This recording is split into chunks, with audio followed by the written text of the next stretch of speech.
O sol já havia se escondido atrás das colinas poeirentas quando as primeiras estrelas começaram a despontar no céu. O rancho de Elias Thornton, erguido com tábuas antigas e sustentado mais por teimosia do que por pregos, brilhava de leve sob a luz bruxuleante de uma lamparina solitária. O vento assobiava pelas frestas das janelas, trazendo consigo o cheiro seco da areia e da noite que caía pesada sobre o deserto. Elias estava sentado à mesa, mastigando devagar um pedaço de carne seca, quando ouviu um som que não combinava com o silêncio absoluto que reinava por aquelas bandas, batidas fracas na porta. Não eram punhos de homem, não tinham força suficiente para assustar, soavam mais como o toque insistente de quem não tinha outra escolha. O rancheiro levantou-se, pegou a espingarda que descansava encostada à parede e aproximou-se cauteloso. No oeste, ninguém batia à porta depois do pôr do sol sem trazer consigo alguma desgraça. Elias abriu devagar, pronto para o pior, mas o que encontrou o deixou imóvel por alguns segundos. Na soleira estavam dois irmãos esfarrapados, uma menina magra de cabelos emaranhados e um menino que mal passava dos 12 anos, mas já trazia no rosto a dureza de quem vira mais do que deveria. As roupas estavam rasgadas, os pés cheios de poeira e sangue seco. O menino olhou para cima, sustentando o olhar de Elias com firmeza, apesar do medo evidente. Foi então que ele falou, com a voz embargada, mas carregada de coragem. Senhor, se trabalharmos para o senhor deixaria a mamãe dormir ali dentro? Ela não consegue mais andar. As palavras caíram pesadas no peito do rancheiro. Elias demorou a responder.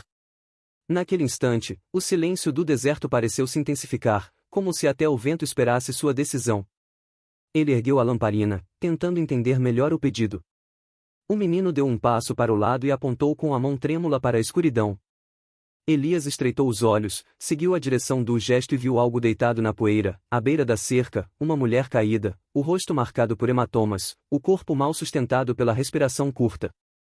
Elias prendeu o fôlego. A lamparina revelou detalhes cruéis, a pele inchada, manchas roxas espalhadas pelos braços, o vestido rasgado como se tivesse sido arrastado pelo chão. A menina, que até então permanecia em silêncio, deu um passo à frente. Os olhos dela estavam marejados, mas havia uma firmeza surpreendente em sua voz infantil. A senhora é nossa mãe. A gente tentou trazer ela até aqui, mas ela não aguenta mais.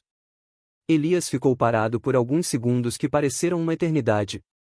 Seu instinto mandava fechar a porta. Acolher estranhos, ainda mais nessas condições, significava abrir espaço para perigos. Talvez aquela mulher tivesse inimigos, talvez fossem forasteiros trazendo problemas. Naquelas terras, cada gesto de caridade podia custar caro. Mas, ao mesmo tempo, havia algo nos olhos das crianças que lhe atravessava a alma. Uma mistura de desespero e dignidade, como se ainda quisessem pagar por aquilo que pediam. Elias sentiu a memória o arrastar para longe dali, para um tempo que tentava esquecer. Um flash em sua mente, a lembrança de sua própria mãe, caída em uma estrada lamacenta, implorando por ajuda que nunca veio. Ele ainda podia ouvir o choro dela, sentir o frio daquela noite, e o peso de ser apenas um garoto incapaz de salvá-la. Ela morreu sem abrigo, sem mãos estendidas, ignorada por homens que preferiram olhar para o outro lado. O coração de Elias endurecera desde então. Mas, diante da cena à sua frente, a casca de pedra começava a rachar. Baixando a arma, ele caminhou até a cerca, aproximando-se da mulher. Agachou-se, segurou-lhe o pulso e sentiu um fio de vida pulsando fraco. Virou o rosto e lançou um olhar sério para os irmãos. Vocês disseram que trabalham se eu deixar ela ficar? O menino assentiu rapidamente, como se já tivesse ensaiado a resposta dezenas de vezes. Eu cuido dos cavalos, sem mexer com gado. Minha irmã ajuda na cozinha. A gente só precisa que ela descanse, senhor. Só isso. Elias olhou de novo para a mãe ferida. Pensou no rancho vazio, nas noites intermináveis de silêncio, na solidão que o perseguia. E pensou também no peso de uma decisão: se aceitasse, traria risco; se recusasse, condenaria inocentes à morte no deserto. Por um instante, fechou os olhos e escutou apenas o vento. Quando voltou a abri-los, tomou uma decisão que mudaria não só a vida deles, mas a sua própria. Ele ergueu a mulher nos braços, sentindo o corpo leve demais para alguém ainda vivo, e caminhou de volta para a casa. As crianças seguiram atrás em silêncio, olhando para Elias como se já fosse mais do que um estranho, como se fosse a última esperança que lhes restava. No oeste selvagem, onde a lei muitas vezes era escrita com sangue, aquele gesto simples, na abrir a porta, era o começo de uma história que ninguém esqueceria. Elias empurrou a porta com o ombro, equilibrando nos braços o corpo quase sem vida da mulher. A lamparina iluminava de forma vacilante o interior simples do rancho, mesa tosca, cama de couro estendido e algumas cadeiras gastas. Ele a deitou com cuidado sobre a esteira mais próxima da lareira e cobriu-a com um cobertor áspero. As crianças, sem dizer palavra, ajoelharam-se ao lado da mãe, segurando-lhe as mãos como quem temia que ela fosse desaparecer de novo. A respiração da mulher era curta e dolorida. Elias trouxe água, um pano limpo e improvisou uma espécie de curativo para os ferimentos mais evidentes. A menina observava com olhos arregalados, como se cada gesto do rancheiro fosse um milagre. O menino ajudava em silêncio, buscando lenha, trazendo mais água. Quando a febre começou a ceder, Clara, assim se apresentou a mulher, com a voz fraca como o vento que passa por frestas, conseguiu murmurar algumas palavras. Contou que havia fugido de um marido violento, homem de sangue ruim, conhecido por arrastar dívidas e espalhar medo onde passava. Disse que ele a caçava, não para amá-la ou tê-la de volta, mas apenas para reafirmar domínio e orgulho. Se ele nos encontrar, ela sussurrou, a voz falhando. Não vai ter piedade. Elias não respondeu. Limitou-se a ajeitar o cobertor sobre o corpo dela e se levantar, caminhando até a janela. Do lado de fora, a noite permanecia quieta, mas o rancheiro sabia que aquela paz era frágil, como o vidro prestes a se quebrar. Nos dias seguintes, as crianças cumpriram à risca o que prometeram. O menino, chamado Samuel, acordava cedo para cuidar dos cavalos. Não tinha força de homem, mas compensava com dedicação e disciplina. A menina, Ruth, ajudava na cozinha, lavava pratos, varria o chão e, quando podia, ficava ao lado da mãe, cuidando para que não lhe faltasse água ou comida. Elias observava tudo em silêncio. Não estava acostumado à companhia, muito menos ao riso tímido de crianças ecoando pelo rancho. No começo, aquilo o incomodava, lembrava-lhe do que havia perdido, lembrava-lhe de como a vida podia ser cruel em arrancar lares inteiros. Mas, pouco a pouco, começou a notar algo diferente: o rancho, antes silencioso e esquecido, ganhava movimento. As manhãs tinham cheiro de pão assado, os currais voltaram a ecoar com vozes humanas, e até os cães que rondavam a casa pareciam mais vivos. Ainda assim, o mundo lá fora não perdoava. Dias depois, quando Elias foi à cidade buscar mantimentos, percebeu que a notícia corria solta como fogo em capim seco.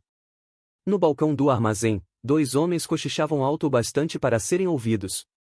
Ouvi dizer que o rancheiro Thornton acolheu uma mulher marcada, e os bastardos dela. Sempre achei que aquele sujeito escondia alguma fraqueza. Agora provou. No salão, os olhares se tornaram mais incisivos. Alguns riam, outros apenas franziram a testa, como quem assiste a um homem cavar a própria cova. Elias bebeu seu uísque em silêncio, ignorando os comentários, mas sentiu a humilhação arder por dentro. No oeste, reputação valia tanto quanto pólvora.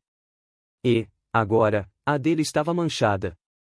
Ao voltar para o rancho, encontrou Samuel treinando no quintal com uma espingarda velha que Elias guardava no celeiro.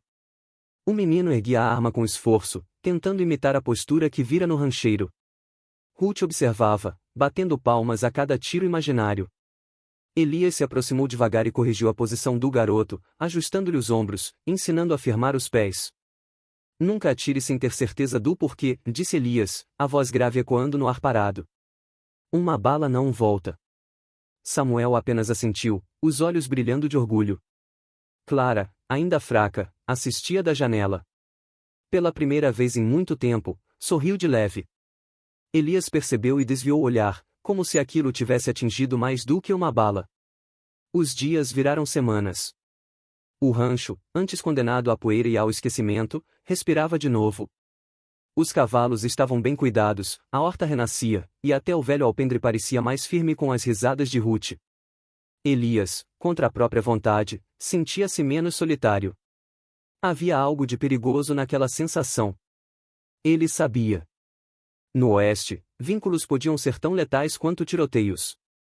Mas, ao vê-los ali, a mulher sobrevivente, o menino esforçado, a menina sorridente, Elias Thornton compreendeu que, pela primeira vez em anos, não estava mais sozinho.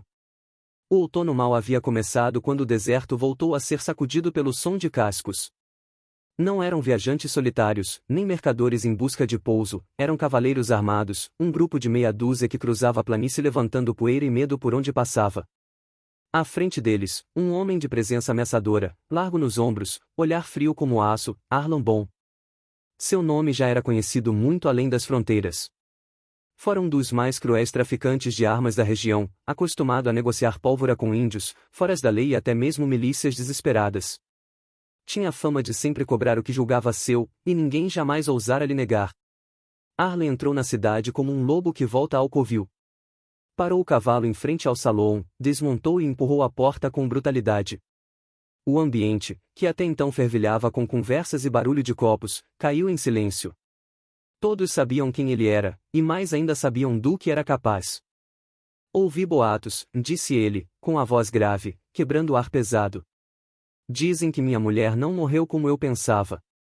Dizem que alguém a esconde. Nenhum dos presentes ousou encarar diretamente. O dono do salão baixou os olhos, fingindo limpar um copo já limpo. Um jogador de cartas suspendeu a respiração. Arlan bateu com a mão na mesa, fazendo tremer as garrafas. Onde ela está? Perguntou, o tom carregado de veneno. O silêncio foi a resposta. A cidade conhecia a crueldade dele e temia ser arrastada para o fogo de sua ira. Melhor calar-se do que arriscar a própria pele. Arlan, percebendo a hesitação, sorriu de canto, como quem já pressentia a resposta que procurava. Os rumores falavam de um rancheiro solitário que recentemente acolhera estranhos. Um nome surgiu entre cochichos, Elias Thornton. Enquanto isso, a quilômetros dali, Elias já percebia sinais de que a tranquilidade não duraria. Certa noite, ao sair para verificar os currais, notou vultos rondando o rancho. Não chegaram perto o bastante para serem vistos claramente, mas os cavalos não mentem. Inquietos, bufavam e batiam os cascos no chão, farejando o perigo invisível. O rancheiro ficou imóvel na varanda, a espingarda descansando no ombro. O silêncio do deserto pesava como chumbo, até ser rompido por um disparo distante, perdido na noite. Não atingiu nada, mas serviu como aviso, eles estavam cercando, testando, anunciando sua chegada. Clara, que se levantara da cama para ver o que estava acontecendo, reconheceu o sinal imediatamente. Seus olhos se encheram de pavor. É ele, e murmurou, quase sem voz. Elias, precisamos ir embora. Ele não vai parar até nos encontrar. Por favor, eleve as crianças, fuja daqui antes que seja tarde. Elias voltou-se para ela. A lamparina iluminava seu rosto marcado pelo cansaço, mas seus olhos estavam firmes, duros como pedra. Não, Clara, respondeu, em tom baixo, porém implacável. Ninguém arranca inocentes debaixo do meu teto. Clara tentou insistir, lágrimas escorrendo pelo rosto. Mas Elias apenas pousou uma das mãos em seu ombro, firme, transmitindo a certeza de quem já havia tomado sua decisão. Naquela noite, o rancho inteiro permaneceu em vigília. Samuel ficou junto ao pai de armas, aprendendo a vigiar as sombras. Ruth segurava a mão da mãe, recitando orações baixas. O vento soprava entre as madeiras, carregando o cheiro de fumaça distante, como se a própria terra pressentisse o confronto que se aproximava. O deserto, que tantas vezes guardara o silêncio dos mortos, agora parecia segurar a respiração, à espera do inevitável. Porque Arlan Bon viera não só por vingança, mas para mostrar ao mundo que ninguém jamais lhe tomava aquilo que julgava seu.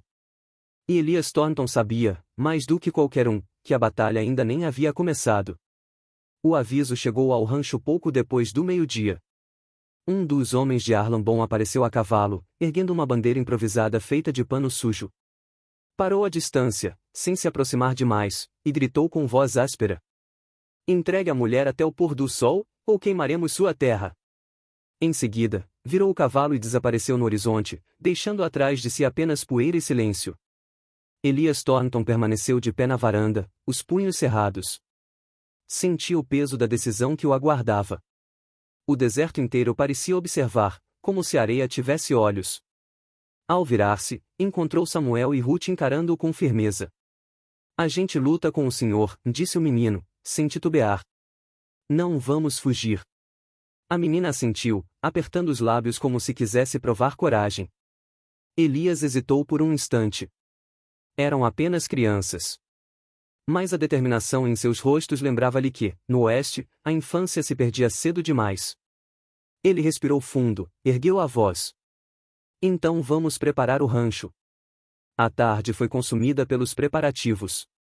Elias organizou tudo como um general improvisado. Barricaram as janelas com tábuas reforçadas, encheram sacos de areia para proteger as entradas, espalharam baldes de água perto da casa para conter incêndios. O rancho, que antes era lar, transformou-se numa fortaleza de resistência. Samuel, sob a instrução rígida de Elias, aprendeu a manejar a espingarda. O rancheiro mostrou-lhe como mirar, como respirar antes de puxar o gatilho, como não desperdiçar uma bala. Cada disparo, dizia, era uma decisão sem volta. Ruth, pequena demais para segurar uma arma, ajudava de outra forma. Elias ensinou-lhe a encher cartuchos, carregar as balas, manter tudo pronto. Ela trabalhava em silêncio, os olhos determinados, as mãos tremendo só de vez em quando. Clara, ainda fraca, recusava-se a ficar deitada. Amparada por dores, insistia em remendar roupas, cortar tiras de pano para usar como bandagens, preparar água fervida para limpar feridas que ainda nem haviam sido abertas. Se vamos lutar, disse ela, com voz firme apesar do corpo quebrado, eu não ficarei parada. Elias olhou para ela e, pela primeira vez, sentiu algo que não ousava nomear, respeito profundo, misturado a uma estranha ternura. Quando o sol começou a se pôr, tingindo o horizonte de vermelho sangue, o rancho mergulhou numa tensão palpável. O ar parecia vibrar com a expectativa da violência. E, quando a escuridão se instalou, os primeiros sinais do cerco vieram. De repente, um grito ecoou na noite. Logo em seguida, o som seco de disparos ao longe, como trovões mal contidos. Fogueiras surgiram ao redor da propriedade, iluminando vultos de homens armados que rondavam em círculos, como predadores à espera da hora certa de atacar. Os cavalos no curral bufavam nervosos, chutando as tábuas, pressentindo o terror que vinha do deserto. O fogo lançava sombras grotescas nas paredes do rancho, fazendo parecer que a própria escuridão estava viva. Lá dentro, Elias mantinha-se firme, a espingarda engatilhada, observando pelas frestas das janelas. Samuel ao seu lado, os olhos arregalados, mas sem recuar. Ruth, sentada junto à mãe, passava as balas com mãos pequenas, mais decididas. Fiquem atentos, murmurou Elias. Eles vão testar nossas forças antes de vir com tudo. E, como se obedecessem a um roteiro maligno, pedras começaram a chover contra as paredes, seguidas de gargalhadas e gritos de provocação. Era uma tortura lenta, um jogo de paciência para quebrar o moral. Clara segurava a mão da filha, mas ergueu a cabeça e falou baixo, dirigindo-se a Elias. Eles não vão parar. Você ainda pode nos mandar embora. Assim, não terá de carregar esse peso. Elias a encarou, a expressão dura como pedra. Clara, eu já vivi tempo demais com fantasmas do que não fiz. Desta vez, ninguém arranca inocentes debaixo do meu teto. Nem ele, nem ninguém. A noite se arrastou, cada minuto mais denso que o anterior. O rancho resistia em silêncio, iluminado por chamas inimigas que cercavam a propriedade. Elias sentia nos ossos o peso daquela escolha, não era apenas sua vida em jogo, mas a de 3 almas que haviam depositado nele toda a confiança. E, naquela escuridão incendiada, ficou claro que o destino não seria decidido pelo nascer do sol, mas pela força de quem estivesse disposto a lutar até o fim. A madrugada caiu pesada sobre o rancho. O silêncio do deserto foi rompido pelo som de cascos e pelo estalo das fogueiras que cercavam a propriedade. O bando de Arlambon decidiu que era hora de acabar com a resistência. Vieram em ondas, como tempestade que não dá trégua. O primeiro assalto foi marcado por disparos secos, balas ricocheteando contra as janelas barricadas. Elias respondeu com firmeza, a espingarda cuspindo fogo, cada tiro ecoando como trovão. Samuel, a seu lado, tremia, mas cumpria as ordens: carregar, mirar, esperar. Ruth corria entre eles e Clara, passando cartuchos, o rosto manchado de fuligem e lágrimas. O rancho estremecia a cada impacto. As paredes rangiam, as chamas iluminavam os vultos que se aproximavam e depois recuavam, como lobos testando a presa. A poeira levantava-se no ar, misturando-se à fumaça das tochas e ao cheiro acre de pólvora. Fiquem abaixados! Bradou Elias, quando uma rajada de tiros quebrou as tábuas de uma janela. Samuel caiu no chão, cobrindo a cabeça. Ruth gritou, mas logo voltou a ajudar, passando mais balas.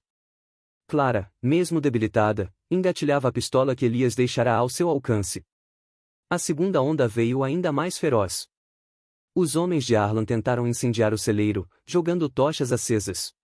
O fogo se espalhou rápido, lambendo as paredes secas de madeira. Elias correu para fora, disparando contra dois deles e derrubando-os na poeira. O clarão das chamas transformava a noite em um inferno vivo, pintando cada movimento em tons de laranja e vermelho. No caos, uma figura surgiu entre as chamas, Arlan Bon. Largo, imponente, o rosto marcado por cicatrizes antigas e ódio fresco. Ele carregava uma espingarda de cano curto numa das mãos e uma faca na outra, caminhando como um predador que finalmente avista sua caça. Thornton! Rugiu, a voz abafada pelo crepitar do fogo. Essa mulher é minha. E vou te enterrar ao lado dela. Elias não respondeu. Soltou a espingarda descarregada, sacou o revólver e avançou em direção ao estábulo em chamas, onde o destino os aguardava. O duelo começou sem honra, sem cerimônia. Elias disparou primeiro, a bala rasgando o ombro de Arlan. O fora da lei rugiu de dor, mas avançou ainda mais, atirando a queima-roupa. A bala acertou Elias de raspão, arrancando-lhe sangue e fazendo-o cair de joelhos. Eles se enfrentaram corpo a corpo. Os punhos se encontraram com a força de anos de ódio acumulado. Elias desferiu um soco no maxilar de Arlan, que respondeu com a faca, cortando-lhe o braço. O sangue misturava-se ao suor e à poeira, tornando cada movimento mais desesperado.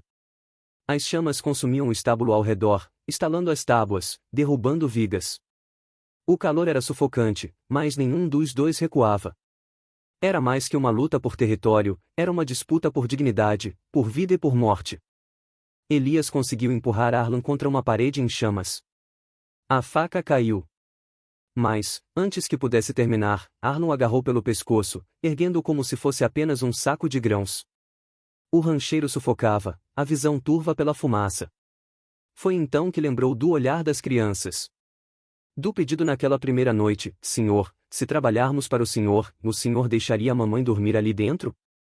Esse eco lhe deu forças. Com o último fôlego, Elias puxou o revólver do coldre da cintura, pressionou contra o peito de Arlan e disparou 2 vezes. O som dos tiros foi engolido pelo rugido do fogo. Arlan Bon cambaleou, os olhos arregalados de surpresa e fúria, antes de tombar pesadamente no chão, sem vida.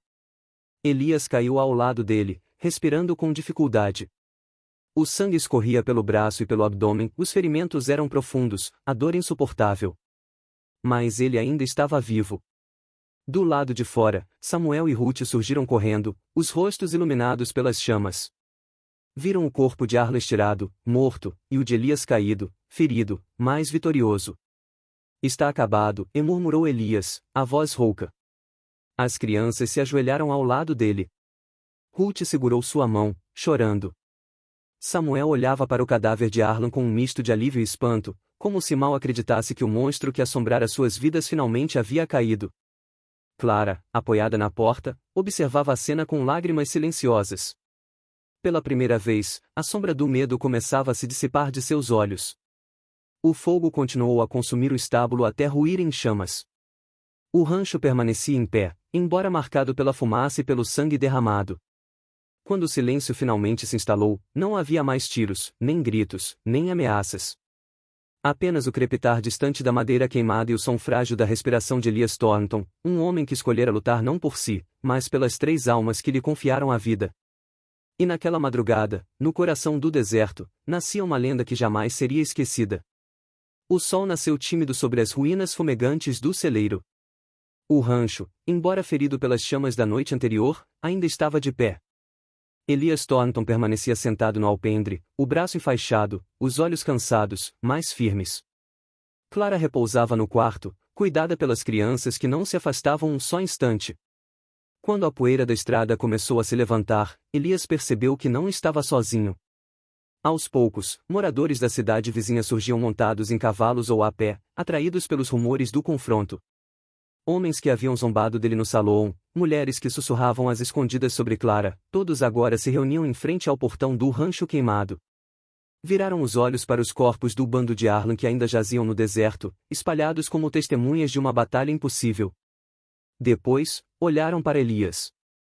E, pela primeira vez, ninguém o viu como apenas um solitário, viram nele um homem que se recusará a entregar os inocentes, mesmo quando isso significava enfrentar a morte. Um dos moradores mais velhos tirou o chapéu e murmurou: "Que Deus guarde esse rancho." O gesto foi seguido por outros. A zombaria dera lugar ao respeito. Nos dias que seguiram, Clara começou a recuperar as forças. As marcas em seu rosto ainda contavam a história da violência sofrida, mas seus olhos traziam agora algo novo, esperança. Elias, sem jeito, arrastava cadeiras para o alpendre, buscava água no poço, mantinha silêncio, mas cada gesto dizia o que as palavras não ousavam. As crianças, por sua vez, já não precisavam de promessas para se sentirem seguras. Samuel ajudava Elias a selar os cavalos, repetindo seus gestos com orgulho. Ruth o chamava, sem pensar, de pai. E Elias, ao ouvir, não corrigia. Apenas abaixava a cabeça, disfarçando um nó na garganta que nem o deserto poderia secar. O narrador ergue o olhar para além do rancho. No oeste, onde a lei muitas vezes era o cano de uma arma, um gesto de humanidade podia valer mais que 100 balas. E assim nasceu o nome que ecoaria por muito tempo entre as colinas, a casa onde ninguém é negado. A última cena se abre lenta e tranquila. Elias sentado no alpendre, apoiado na cadeira de balanço, o olhar distante, mais sereno. Clara costura uma manta na varanda, a luz do entardecer iluminando o seu rosto. Samuel e Ruth correm pelo pátio, rindo como crianças deveriam rir. O vento do deserto sopra suave, carregando cinzas, mas também espalhando a lenda de que, em uma noite de sangue e fogo, um rancheiro solitário escolheu proteger 3 almas que não tinham mais ninguém. E então, o narrador olha diretamente para o público. Essa foi a história de um rancheiro que escolheu proteger os fracos quando ninguém mais ousava. E você? O que teria feito no lugar dele? Teria aberto sua porta naquela noite? Se essa história tocou seu coração, deixe seu like, comente sua opinião e se inscreva para ouvir mais lendas do Oeste. Porque, assim como Elias, cada gesto de coragem pode mudar destinos inteiros.